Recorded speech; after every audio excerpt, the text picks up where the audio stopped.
Acompanhe a partir de agora mais um podcast do Preto no Branco.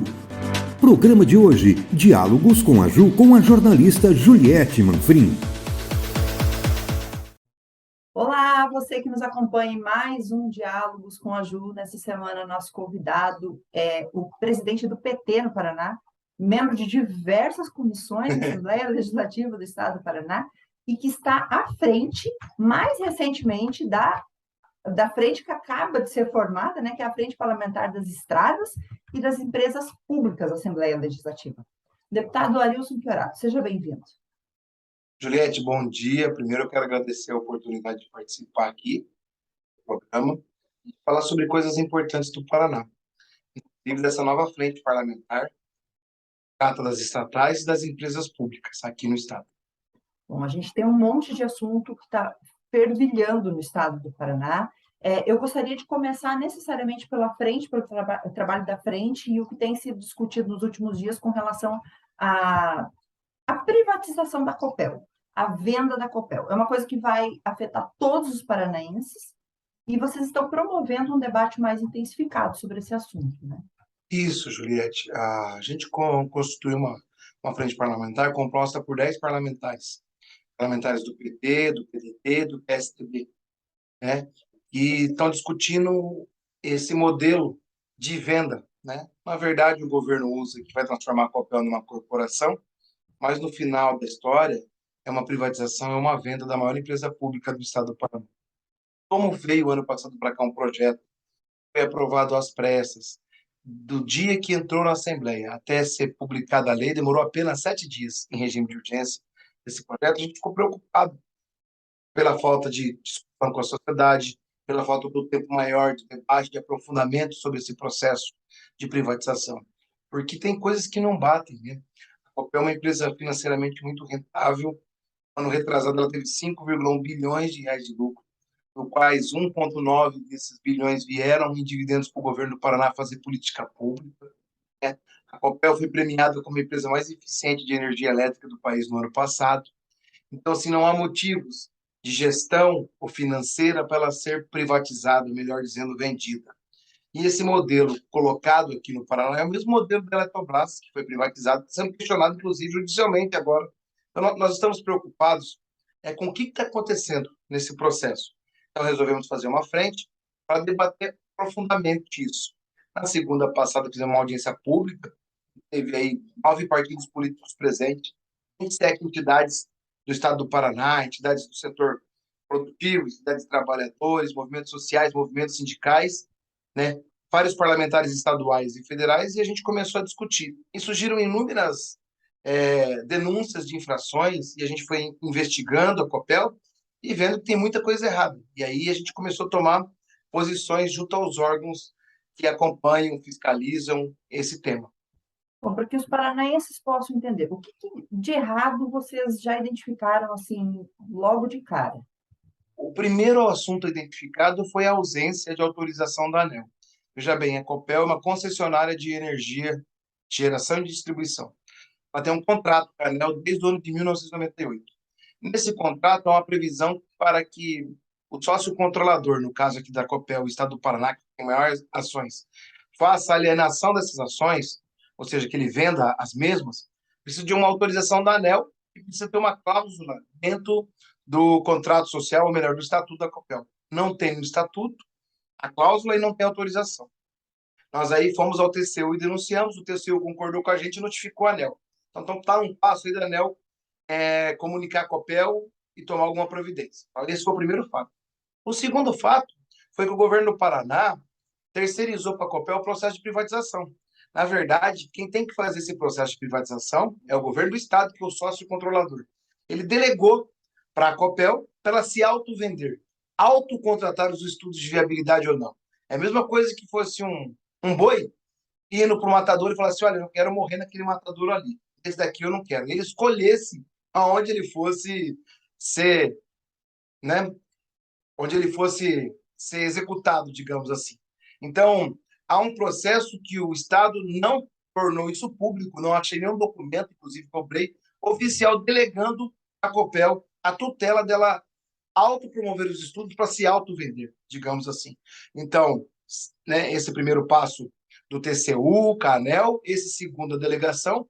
O terceiro é a ausência de informações fidedignas do balanço da Copel. Há uma suposta dívida de 3,2 bilhões de reais, oriundas de um contrato do ano de 2015 com a CER, que é a Companhia de Energias Renováveis do Nordeste, onde a Copel descumpriu um acordo, um contrato, e tinha definido como local de julgamento uma Câmara de Arbitragem, né? Não é a Justiça Comum, uma Câmara de Arbitragem Brasil-Canadá, e a Copel foi derrotada nessa Câmara Brasil-Canadá e foi condenada a pagar esse valor. A Copel botou sigilo nisso, que é o outro ponto que a gente questiona, né? De acordo com a lei de arbitragem, não pode ter sigilo quando se trata de recurso público, botou sigilo sobre isso e recorreu ao TJ no Paraná. E, que tudo indica, não teve sucesso. E não lançou contabilmente no balanço essa informação. Ele lança lá que há uma dívida de arbitragem no valor de 600 milhões, mas já foi condenado a pagar 3,2. Aí há uma discussão. Eu denunciei isso no dia 29 e eles pegaram, depois das denúncias que eu fiz, me interpelaram judicialmente, entraram com ação contra mim. E depois disso, eles foram à CVM, que é a Comissão de Bolsa de Valores Mobiliários do Ministério da Fazenda, e fizeram uma correção nos demonstrativos financeiros apresentados, assumindo que existia um litígio e que o requerente requeria esse valor, mas que não era esse valor. Não, o requerente não está requerendo nada, já é uma decisão sobre esse valor. Então, esse é o terceiro elemento. A colocação de sigilo de forma indevida é o quarto elemento, né? E aí a gente tem o quinto elemento, que essa empresa, né, a Copel, contratou de forma errada na nossa avaliação, é uma suposta denúncia, digamos assim, mas que causa polêmica muito grande porque envolve advocacia administrativa, conflito de interesse. Uma das empresas contratadas para fazer o estudo gastaram 28 milhões de reais em contratações, né, sem licitação para fazer o estudo. Uma das empresas é um escritório de advocacia em São Paulo, que, contratado por 4,1 milhões de reais, tem como um dos sócios o senhor Daniel Leria, que é filho de uma conselheira de administração da Copel, a senhora Leila Leria. Então, ela votou em fevereiro, na reunião do conselho, para a contratação da empresa. Isso é muito suspeito, de como que uma conselheira de administração da empresa vota para contratar um estudo no escritório onde seu filho é sócio. Se isso realmente for comprovado, e tudo indica que a gente está fazendo a denúncia, não está julgando, mas está fazendo a denúncia sobre isso, isso é conflito de interesse. Então, esse é mais um motivo, né? É o quinto motivo aí sobre essa história da Copel mal contada. E, por fim, né, a gente está questionando o vazamento de informações privilegiadas do processo, como ia se dar esse processo mais adiante, numa entrevista que o governador deu, inclusive a CVM notificou o Estado, a Copel, ele dizendo como seriam os próximos passos nesse processo todo. Então, são 6 denúncias que nós juntamos num documento e protocolizamos ontem na CVM, Comissão de Valores Mobiliários, denunciando esses 6 casos. E existe um outro caso, Juliette, muito grave, que eu denunciei aqui logo que foi feita a lei de privatização, de transformação da Copel em corporações, ou de venda da Copel, tanto faz o nome, que trata de uma dívida junto ao Banco Itaú, né? Que era uma dívida oriunda do ano de 98, que era uma dívida de 4,5 bilhões, e, em tese, todos esses tipos de dívida, até agora tratados pelo governo do Estado do Paraná, eles eram pagos com precatórios. E o precatório tem uma fila, normalmente demora 30 anos para se receber, e o governo do Estado do Paraná fez um acordo com o Itaú e vai pagar 1,7 bilhões de reais em dinheiros do Tesouro do Estado do Paraná e não em precatórios. Vai tirar o Itaú da fila de 30 anos e vai pagar com a maior liquidez possível, né, esse processo, para que desembarace o caminho de venda da Copel. Por quê? Porque parte desse processo, as garantias que existiam nesse processo junto ao Itaú, que essa ação é do Banestado lá atrás, eram ações da Copel como garantia. Então, a gente tem esse desenho aí, feito nesse formato, dessas 6 denúncias, e mais o caso do Itaú, que, na minha avaliação, são muito contundentes e deixam a questão da venda da Copel sob suspeita. suspeição e alerta máximo. Essa afirmação ou essa informação que o governo teria dado sobre o formato de comercialização, de venda, seria aquele modelo Golden Share, que a gente, e se fala, só um nome bonito, né? O Golden Share. Não, não exatamente isso. O Ratinho anunciou durante uma entrevista como seriam os próximos passos, caso a empresa fosse privatizada. O procedimento... E esse procedimento não pode ser colocado, até porque tem ações no mercado. A CVM notificou o governo do estado sobre do que ele estava falando. Então, isso daí prejudica a tratativa de privatização. Eu sou contra a privatização, mas veja bem, quando a privatização em andamento, essa notícia antecipada favorece alguns em detrimento de outros. E isso é o que a gente está cobrando, né, para que a Comissão de Valores Imobiliários apure, né? Até porque são pontos delicados, né? A Copel é uma grande empresa, possui um renome muito grande, né? Tem ações no mercado aqui e internacional. Inclusive, na próxima sexta agora, nós estaremos protocolando na Bolsa de Valores de Nova York tudo isso que eu estou colocando para você, toda essa história, para que fique claro, para que não se omitam as coisas, como foi o caso da Eletrobras. Veja bem, Liette, o governo do Paraná pegou a cópia do processo de privatização da Eletrobras e fez isso com a Copel aqui. A gente está vendo o que está acontecendo com a Eletrobras, com o número de questionamentos. Inclusive, a própria Eletrobras comunicou à Bolsa de Valores essa semana que pode ser refeito o processo de privatização dela por conta do número atrapalho que teve nesse processo, algumas ilegalidades cometidas. Então, assim, a gente pode fazer com que a Copel, que o ano que vem faz 70 anos, que é orgulho do paranaense, seja morta no próximo ano se esse processo se concretizar. E se continuar essa atrapalhada do governo do Estado, essa forma acelerada, essa forma não transparente e essas manobras e ilegalidades acometidas que eu estou colocando aqui acontecendo, ela nem seja privatizada e perda, né, muito o seu valor perante o mercado, por conta das irregularidades que podem se tornar realidades em breve. Então, assim, é um processo delicado, né, que a gente está estudando, né? Eu tenho uma equipe, eu não, a Frente Parlamentar tem uma equipe de advogados, de economistas que buscam essas informações. Então, tudo que a gente está fazendo aqui tem amparo, né? Então, a gente está sendo muito cuidadoso, até porque a gente sabe que quem vai ser prejudicado nesse processo, caso tudo isso ocorra da forma que está, é o povo paranaense, porque a Copel é do povo do Paraná, né? Então, fica um alerta aqui para o governo do Estado, né? Tomar mais cuidado, né? Parar, ouvir, sentar e conversar para debater. Eu sugiro até que o governo do Estado faça um plebiscito para consultar a população se eles são a favor que seja feita a venda da Copel. E esclareça para a população que todas as empresas que foram vendidas do setor elétrico do Brasil tiveram energia aumentada. Para você ter uma ideia, tem empresas que aumentaram até 135% o valor da energia elétrica no país. Então, a gente pode ter... Essa seria a minha próxima pergunta, exatamente Ah, essa. desculpa. Não, imagina. Já, Então, assim, Juliette, a gente tem momentos aí que o que pode acontecer com a empresa privatizada, na minha avaliação? Aumento de tarifa, ela deixa de servir ao Estado, perde a sua função social e passa a atender o lucro, passa a atender a Bolsa de Valores, né? Eu acho que também diminui os serviços, precariza os direitos dos trabalhadores, né? E aí você tem um serviço mais dificultoso e, principalmente, isso eu quero deixar bem claro, diminui o número de programas sociais que a Copel tem hoje para a população, principalmente a mais carente, porque ela passa a ser uma empresa privada com finalidade única de ter lucro, que é assim que ela é regulada. E aqui no caso da Copel, a gente corre um risco ainda maior, né? Porque ela pode ser ir para mãos do fundo financeiro. Veja bem, ela tem uma ação do Itaú, foi contratado o BTG Pactual por 10 milhões de reais sem licitação também para fazer a avaliação das ações. A gente tem muita gente do setor financeiro envolvido. Ela pode ir só para o mercado financeiro. Você imagina, Juliette, o banco bondoso, caridoso, do jeito que é, não cobra juros, não cobra taxa do povo, administrando uma empresa de energia elétrica. Então, assim, ainda é cedo para a gente dizer que nós teríamos um aumento expressivo na fatura de energia, mas os indícios todos levam a crer e apontam para esse caminho.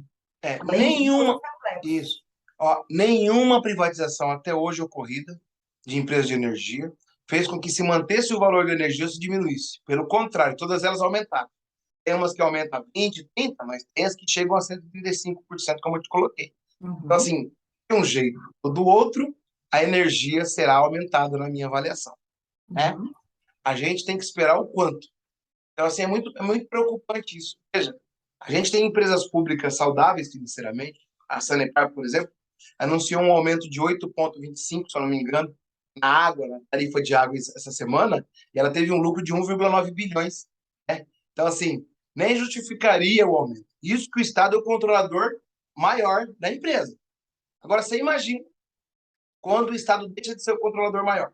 Essa lei aprovada da Copel traz que o controlador maior passa a ser o Estado com apenas 15% das ações. E que os outros podem ter no máximo 10 cada um. Mas se juntar dois com 10, já fica com 20. Fica mais do que o governo do Paraná e vão administrar politicamente, administrativamente a Copel. A gente vai ter uma Copel voltada para o mercado. Ó, Juliette, a coisa é tão séria que hoje o Estado tem 64% das ações preferenciais, que ações que têm direito a voto, fazer o controle político. Vai diminuir isso. E ela vai diminuir seu poder de participação. Das ações que o Estado tem, que giram em torno de 32% das ações ordinárias, que é as ações financeiras, vai reduzir para 15%. Ou seja, Menos da faz de conta metade. que eu sou um grande banco e você um outro banco. Faz de conta, porque eu sei que a gente não é e acho que nunca vamos ser. Né? Eu Tá tenho certo. 10% da Copel e você mais 10%, nós dois se unindo, né? Discutindo as coisas em conjunto, não precisa ser formal, e decidindo as coisas, nós vamos ter mais poder de mando que o governo do Paraná. E vamos administrar a companhia politicamente, administrar politicamente a Companhia de Energia do Paraná para os próximos anos. Olha, melhor dizendo, para até o fim da nossa vida, né? Porque é um processo de venda. Que para ser revertido, às vezes pode levar uma Muito, vida ou nem acontecer. olha, o pedágio do Paraná é uma forma clara que não existe reversão. Lembra que chegou a ter 85 ações judiciais do governo do estado, na época do Requião, por exemplo, contra o pedágio, e o pedágio ficou os 25 anos e fez do jeito que ele queria as coisas. Então, assim, depende da forma que é feito o processo, a chance é zero de reversão. Para que a gente, até para que a gente possa logo mais entrar aí nesse assunto do pedágio, tem mais uma pergunta sobre essa questão da Copel. Hoje, então, vocês estão levando informações e denúncias em quantas frentes? A gente pode considerar, então, Tribunal de Contas da União, Ó, a própria ANEEL. isso, o Ministério de Minas e Energia, a CVM, o Tribunal de Contas do Paraná e agora, sexta-feira, a Bolsa de Valores dos Estados Unidos, de Nova York. E também tem uma denúncia para ser entregue semana que vem ao BNDES. Ah, mas você pode perguntar assim, por que o BNDES? O BNDES é o segundo maior acionista da Copel, ele é do governo federal, ele detinha 12,14, se eu não me engano, 12,5 ou 14% das ações, e pela lei aplicada aqui de forma impositiva, ele cai para 10, sem vender as ações, ele tem uma redução do seu patrimônio. Então nós estamos contando com o BNDES o que está acontecendo, né? E estamos cobrando uma explicação do BNDES o que ele vai fazer, porque afinal é patrimônio nosso, é patrimônio da União, que é diminuído, né, por conta da ação feita pelo governo do Paraná. Na frente, todos os deputados se mostraram contrários, né, a esse processo de privatização, Sim, os da 10, venda. por incrível que pareça, o PT e o PSDB, por exemplo, assinaram em conjunto, junto com o PDT, essa ação. Eu falo assim, por incrível que pareça, porque o PT e o PSDB, né, foram adversários Sim. políticos aqui no Paraná por muito tempo, né, mas esse assunto da Copel é unânime para a gente, que não há necessidade da venda, que há perigo da tarifa ser aumentada em até 135%, por exemplo, que vai precarizar o serviço prestado à população, que vai ter uma redução dos benefícios aos trabalhadores da Copel, os copelianos, e que a gente vai ter aí, na verdade, um retrocesso em termos de geração e transmissão de energia no estado do Paraná, uma vez que a Copel é premiada ano a ano pela excelência da empresa aqui no Brasil. Bom, então, nesse momento, vocês devem planejar mais alguma audiência pública, vocês devem realizar mais Claro. algum... Como Nós que deve... estamos organizando para fazer audiência pelo estado todo. Nós fizemos uma em Curitiba, Uhum. queremos fazer em Maringá, em Londrina, em Cascavel, em Foz, em Guarapuava, em Francisco Beltrão, em Ponta Grossa. Nós queremos rodar o estado para discutir com a população, uma vez que era papel do governo do estado fazer isso. Ele é o sócio majoritário, a maior acionista, devia ter consultado em audiências públicas o povo do Paraná para ver o que o povo pensa disso. Não fez, nós vamos consultar o povo e vamos contar para o povo o que está acontecendo. Né? Porque hoje, infelizmente, Juliette, as pessoas nem sabem o que está acontecendo. A sua maioria não sabe, porque não tem eco, não existe uma exposição pública, digamos assim, disso. Né? Em 2001, isso virou pauta, né, do Estado, porque se tornou público que ia ter a venda da Copel. Agora está tendo um processo que foi tão rápido e muitas pessoas não se ativeram ao que está acontecendo, e agora, esse momento, é o que a gente deve fazer, né, em termos de contar, divulgar e avançar nesse sentido. Bom, vamos para um próximo assunto espinhoso, então. Aquele que já doeu no bolso da gente, doeu na alma da gente por 25 anos, que é o pedágio do Paraná. Né? A gente está na... Eu não sei se eu uso a palavra eminência ou iminência, né, de um novo processo, de uma nova concessão, mas a gente sabe aí de uma série de imbróglios. Né? Em que fase que nós estamos, nesse momento, considerando a atuação do governo federal junto com o Estado para esse novo processo de concessão? Olha só, a gente tinha um modelo de pedágio que durou no Estado 24 anos. Um pedágio caro, um pedágio que teve corrupção e não fez as obras. Apenas 51% das duplicações foram realizadas, 57% das terceiras partes, 38 grandes obras sumiram do contrato. Não sou eu que estou dizendo isso. É o ITTI, que é o Instituto de Transporte, Tecnologia e Inovação da Federal, que foi contratado pela Frente Parlamentar, o pedágio que eu presidi até o começo do ano, até o governo do Estado dar um golpe e tirar a Frente Parlamentar de atuação que estava incomodando. Né? E aí a gente teve um esboço do que tinha do pedágio. A tarifa de pedágio, Juliette, variava em torno de R$19 a cada 100 quilômetros rodados no Paraná. Tinha tarifas de praças que eram R$25, 26, como é o caso no Norte Pioneiro, e tinham tarifas que chegavam a ser 8. Mas a cada 100 quilômetros rodados custava R$19. O Ratinho e o Bolsonaro, desde o ano de 2019, fizeram um termo de entendimento e começaram a discutir um novo modelo de pedágio do Paraná. Um pedágio que cria mais 15 novas praças. Eram 27, com 15 passam a ser 42. Um pedágio que tinha uma praça de rodagem de 2.200 quilômetros. Foram para 3.300 quilômetros. Um contrato que não é mais de 24 anos, é de 30 prorrogáveis por até mais 5, ou seja, de 35 anos. E que o pedágio encontrado no dia 1 de janeiro pelo Lula, o modelo econômico que está lá colocado, fazia com que a tarifa fosse em torno de R$21 a cada 100 quilômetros rodados do Paraná. Mais caro do que era o governo Lênin. Aí começou-se brigas, né? A Frente Parlamentar discutiu isso durante um longo tempo com a sociedade. Mais uma vez o governo não foi publicamente, não fez audiência, não discutiu com o povo, a Frente Parlamentar foi lá e fez esse processo todo. E a gente está brigando ainda para que tenham mudanças na modelagem econômica que reduzam a tarifa. Então, existe um modelo econômico colocado no edital, que é um modelo com aporte financeiro, para as pessoas que estão ouvindo aqui. Lá é o seguinte, cada valor de desconto, cada percentual de desconto sobre a tarifa base do edital, que está lá no leilão, dado pelas concessionárias, você tinha que aportar um número X de dinheiro. Cada 1%, você tinha que aportar 10 milhões. Depois dos 10 pontos percentuais oferecidos, cada ponto percentual custava 15. E depois de 15% ofertado, cada ponto percentual custava 30 milhões. Então, a gente viu que isso, de imediato, fazia com que diminuísse o número de concorrentes, porque tinha limite financeiro, as grandes empresas iam ter mais chance de dar mais dinheiro, então o concorrente diminuir. E esse modelo, do jeito que estava lá, ia diminuir o valor do desconto, porque uma vez que você queria ofertar mais desconto na tarifa, você tinha que dar mais dinheiro. Então, a gente fez uma mudança, né? Então, lá, a cada 1% começava, no primeiro ponto percentual, nós conseguimos fazer uma mudança que foi para 12%, ou seja, até 12% do desconto ofertado não tinha que aportar dinheiro. Esse 12% passou para 18%, está lá hoje, né? Até 18% não tem que dar dinheiro nenhum, quer dizer, quem ofereceu 18% de desconto não tem que aportar nada, né? Faz com que aumente o desconto e que aumente o número de participantes, porque daí você tem mais gente participando, porque não tem que dar o dinheiro.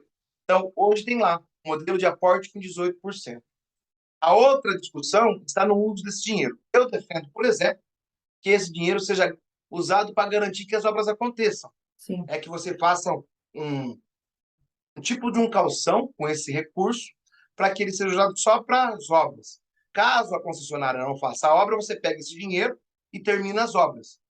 Caso a concessionária faça a obra, você devolve para ela. Por quê? Porque num outro modelo que a gente tinha aqui no Paraná, você não devolvia o dinheiro para ela, né? Você ficava com o dinheiro para fazer outras coisas. Aí, esse custo é para tarifa. Para você ter uma ideia, Juliette, no modelo do Lerner passado, 40% do valor da tarifa era sobre isso que eu estou colocando para vocês aqui, da forma de outorga, que é a mesma do aporte que está lá hoje. Então, a nossa briga agora está na AGU, Advocacia Geral da União, nós temos uma consulta formal, estamos aguardando eles falar se vai ser modelo de aporte ou se pode ser um modelo de caução. Se for um modelo de caução, tira o limitador de desconto, por exemplo. E aí, a empresa é obrigada a pagar, a dar um caução de título público em garantia para que a obra ocorra durante esse processo e esse valor não vai para a tarifa. Se for o modelo de aporte, que é o modelo que eu acabei de explicar, a nossa briga é como se dará o uso do dinheiro do aporte, para que seja da forma que eu coloquei aqui. E aí, eu acredito que em breve, muito em breve, inclusive, a gente tenha o avanço no edital. Existe o lote 1 e 2 já homologados, né, pelo TCU para se fazer a licitação. A gente tem aí 6 lotes no estado do Paraná e 1 e 2 já estão prontos para fazer a licitação. Depende ainda do Ratinho assinar o termo de convênio, que eu acredito que vai acontecer em breve. O ministro está falando que nos próximos meses, aí, ou nos próximos dias, o Ratinho vai a Brasília assinar a cessão das rodovias do estado do Paraná. Lembrando o ouvinte, o telespectador, o internauta que está aqui acompanhando a gente, que só não teve pedágio novamente, porque o Ratinho decidiu, em novembro de 2021, não colocar o pedágio, né? Não refazer o contrato e não assinou o termo de convênio das rodovias. Então, a responsabilidade pelo cuido, pelas estradas do Paraná até o ano passado, ou seja, até 4 meses atrás, era do governo estadual e federal, por terem não aceitado a continuação do modelo, ou colocado um modelo novo, ou ter colocado um modelo provisório, ou ter repassado para o DR Cuidar, ou ter se livrado do pedágio de uma vez. Ele não tomou nenhuma decisão, e o que hoje a gente tem aí uma precarização das rodovias estaduais e federais do estado, que está gerando um incômodo muito grande, e que o governo está aproveitando para esse momento de comoção que as pessoas estão com as rodovias para colocar o pedágio. O governo do estado está pressionando para colocar o pedágio, independente do preço. A minha preocupação agora, por último, para finalizar, Juliette, é uma só. A gente não pode, por conta da pressa, e claro que a gente tem que o estado das rodovias é precário, aceitar o pedágio caro de novo. Veja, em nenhum momento estão debatendo o preço da tarifa. Em nenhum momento. Então, quando o governo do estado fala que tem que ter o pedágio, ele não diz o preço. A minha preocupação é que a gente volte a ter um pedágio tão caro como era, igual, próximo do que era, ou mais caro do que era. Na minha avaliação, a gente tem que lutar para ter aqui no estado do Paraná, no máximo, R$ 10 a cada 100 quilômetros rodados. É o modelo de Santa Catarina. Com garantia de obras. Com garantia de obras. O modelo de Santa Catarina, a praça lá é 4. Verdade, só que as praças são mais próximas. Mas se você faz a continha lá de 100 quilômetros, elas chegam no máximo a R$ 10 a cada 100 quilômetros rodados. O que a gente tem aqui no Paraná, isso, né? Olha bem, era 19, foi encontrado em janeiro em 2021, creio que hoje está em torno de R$ 15 mais ou menos, as mudanças do aporte com 18%, que eu estou te colocando. Se tiver o uso da garantia para segurar as obras, esse 15 pode chegar a 10, por exemplo. Entendeu? Então, é essa a briga nossa lá. Bom, no mês passado, o governo do estado chegou a anunciar que o ministro dos Transportes viria ao Paraná para anunciar o edital de licitação dos lotes 1 e 2. Aí, poucas horas depois, esse anúncio foi revertido. Os lotes 1 e 2 estão prontos para serem licitados ou não? Segundo o TCU e a NTT diz que está. Né? O ano passado, o TCU fez uma notificação pesada sobre a NTT, com várias irregularidades, né, com recomendações e com exigências de mudança no edital, alertando que o preço podia ficar até 30% mais caro do que estava. Né? Então, a gente tem aí uma briga entre a NTT e o Tribunal de Contas da União sobre a modelagem que está. Se o TCU realmente autorizou a NTT corrigir as contradições, os pontos que estavam lá, deve estar pronto para ser licitado. Mas isso a gente vai saber em breve agora, né? Com o governador se posicionando sobre a cessão ou não das rodovias, né? Assinando o convênio. Pelo jeito, ele não combinou com o Ministério do Transporte, ele anunciou que ia ter que o ministro ia vir aqui, depois o ministro emitiu a nota que não tinha confirmado nada, e agora já se fazem 2 meses. E nem lembrar ainda que o governo do estado deu um ultimato para o governo federal, e se não assinasse até 30 de março, não ia ter mais nada em relação. O 30 de março passou, o 30 de abril vai passar, e a gente vê que não é bem o que o governo do estado quer, né? A pressa do Lula, e eu vou falar aqui como presidente do PT, é em fazer as correções primeiro nas rodovias. Por isso que ele liberou 431 milhões de reais para fazer a manutenção preventiva, corretiva, melhor dizendo, manutenção corretiva das rodovias hoje. Tapa buraco, corte de mato, erguer os guarda-reio, retomar a sinalização. E nesse tempo, ir discutindo, sim, uma modelagem de pedágio, mas uma modelagem que garanta as obras, que tem uma tarifa muito mais baixa do que era. Então, a peça do governo do estado é colocar o pedágio de qualquer jeito, não importa qual o pedágio, mas ele queria mesmo aquele pedágio que ele construiu com o Bolsonaro. Isso não vai acontecer. Essas mudanças que eu já coloquei, que avançaram durante 1 de janeiro até agora, estão garantidas, no mínimo isso. Claro que eu, Arilson, não concorde que seja um modelo ideal para o Paraná, mas que avançou bastante. Ao que a gente encontrou, com certeza. Bom, para que a gente possa encerrar, então, uma praça muito polêmica de Cascavel e Toledo, isso nem se discute, essa praça vai ter, né? Eu sou contra. Sou contra essa praça de Cascavel e Toledo, sou contra a praça no eixo de Apucarana a Mauá da Serra, e sou contra a praça também entre Tamarana e Londrina, ou melhor, entre Mauá da Serra e Londrina. Veja bem, a gente tem praças que Cascavel e Toledo já está construída pelo Estado, está duplicada, e vai se cobrar um pedágio no lugar que não precisa. A gente tem praça entre Mauá da Serra e Londrina, que está sendo duplicada com recursos do Estado do Paraná. Tem dinheiro sendo investido, vai passar depois para a concessionária. E a gente tem praças, por exemplo, essa de Apucarana até Mauá da Serra, que já está duplicado pelo contrato anterior, já pago pelo povo, eles querem colocar. Então, assim, ó, eu estou sugerindo, estou cobrando, para que haja, além dessa discussão da modelagem econômica, depois de lançado esse processo todo aí, uma revisão da criação das 15 novas praças e da reposição das 27 atuais. Né? Nós não podemos, né, acreditar que vou baixar o preço em 20%, sendo que vai aumentar 50% das praças. Ou seja, só aí já dá um pedágio mais caro. Faz de conta que fosse reduzido o preço quase pela metade da tarifa, aumentado o número de praça, a gente estaria na mesma.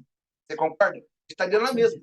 E aí o fato maior e mais grave que ninguém parou para fazer a conta é que são 11 anos a mais de contrato. 11 anos. Ou seja, tem que fazer um ressalto. Eu sempre uso aqui um exemplo. A Praça de São Luís do Purunã. Estava em 9,60, né? É uma praça que passa praticamente quase o estado todo. Estava em 9,60. Então, você pagava 9,60 durante 24 anos. Não adianta o governo vir aqui falar que ela vai ser 8, por exemplo, com um contrato de 35 anos.